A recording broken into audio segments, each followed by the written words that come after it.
Good day po. Dito tayo ngayon sa Palar Village, Barangay Pinagsama, Taguig.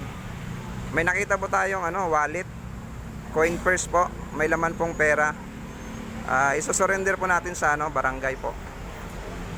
Ito po yung coin purse na napulot po natin. May laman po siyang kasi baka itong number na ito hindi yan si eh. May laman pong pera ito. Yan po yung laman ng coin purse po. 1,160 po. 1,150 plus 10 pesos. Ayan po. 1,160 po yung laman ng coin purse po. Ayan po. Nire-record po ni ate kung sino man po yung nagmamayari. Ayan po. Si ate po, taga-barangay po yan.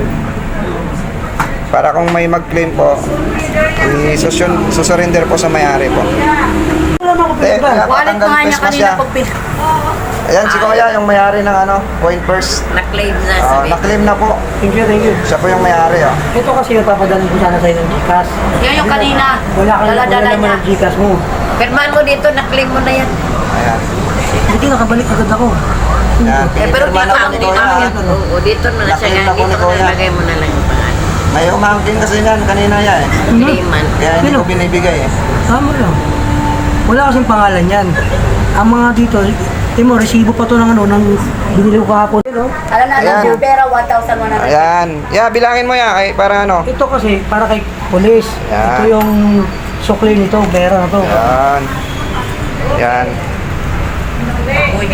Kaya pala tinatawagan ko, hindi sumasagot eh. Police pala yung number na Hindi, nakalagay dyan Gcash eh. niya. Here, Michael. Pag-Gcash lang ako kasi hindi ako ng pag-Gcash sa'yo eh. Ito, pag-Gcash ko. Wala naman ito babinutan. Ikaw lang. Kaya kang bumalik. Nahulog na wallet. Ito naman po, pera. Salamat sa'yo. Sir Alex. Alex ba?